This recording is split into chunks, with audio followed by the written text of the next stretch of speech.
Everyone, I know you're very concerned about the HANTA virus. So let's go over some of the symptoms first, okay? So there's no known cure for doctors. So what you're gonna have to do is get some plants and try to treat this yourself, okay? Some herbal plants, all right? So let's go over some things, all right? First, we're gonna go over the symptoms.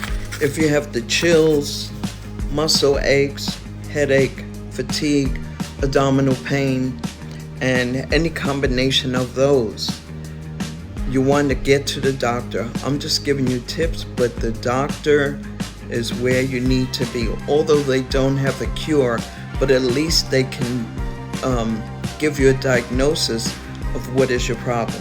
So this is for educational purposes only. This is not intended to treat, cure, or diagnose anyone, all right? So let's go over some of the things pertaining to this HANTA virus.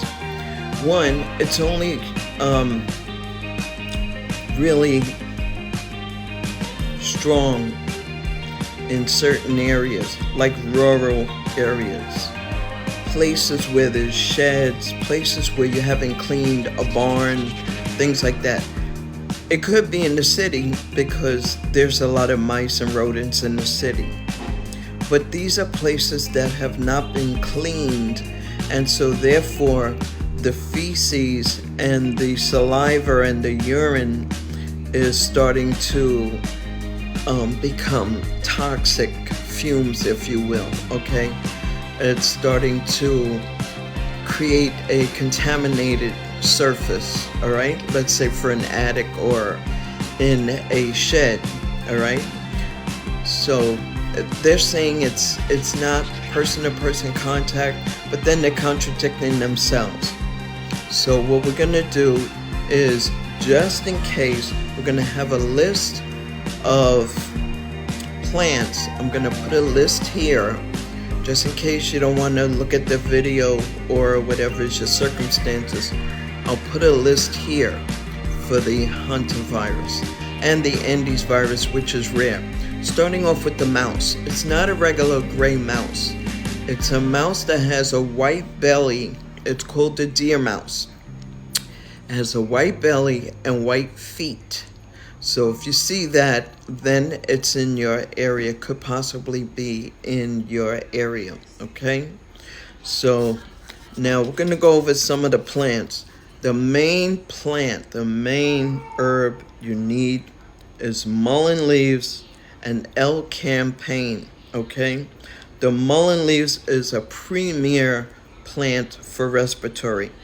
You can make a tea or you can have a tincture. I have those available, but let's say you need this today, all right? You know someone who's sick, you need it today. So that is excellent for the respiratory system, and also the L-campaign, it clears the congestion and promotes deeper breathing, okay? So those are two main ones. You can also use licorice, okay? Not the candy licorice, the plant, all right?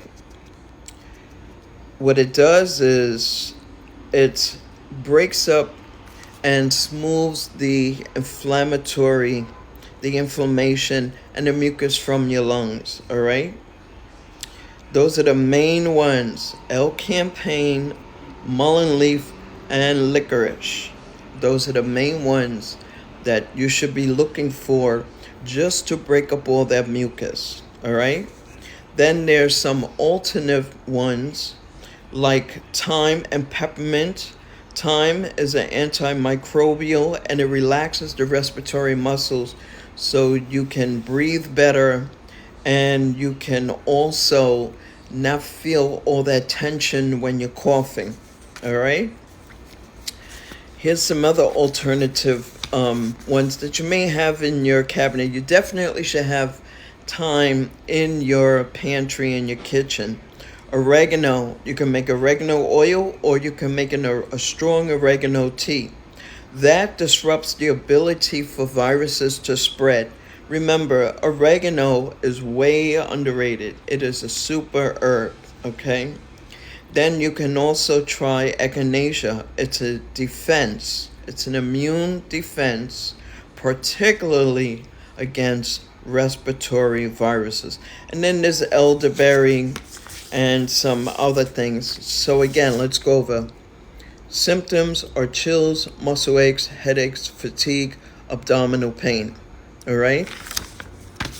Primary herbs you need to assist you in alleviating this condition, this virus. Those are mullein leaves, licorice, and L-campaign. All right? Then some alternative things you may have already in your house, which are thyme, peppermint, and oregano. All right? Don't use them all together. Please, please, please make sure you're not allergic to any of these products, any of these plants. Always check with your doctor first, especially if you're on other if you're on other medications, or you're breastfeeding, or you are pregnant. It's a no. All right? Always, always, always follow your doctor's advice first. These are just things that you can do if you're in a stranded area and you may have some plants, or someone's sick like right now, and you have these available. These are things you can use. I will list them here again so you can try to grab something, all right? And try to get it under control quickly, because it does cause hemorrhage in your lungs and other parts. So you want to just really don't wait for stage 2. As soon as you feel those symptoms, chills, stomach ache, muscle aches and pains, fatigue, fever, once you start feeling those, or a combination of those, you want to go for the immune system right away, okay? And always keep your immune system up to par. You want to have a peak, pristine immune system, so when these things do come in your community, you are less likely to get it, or if you get it, it's not so severe and it's not fatal, because this can be fatal. This hantavirus can be fatal, so you want to nip it in the bud right away. And that is it. I'm going to post the list here for you, and this is for the hantavirus. It's a pulmonary syndrome. It's a severe respiratory attack. Okay? Pulmonary is your lungs. You want to get that under control, like right now. Okay? I will see you in the next video.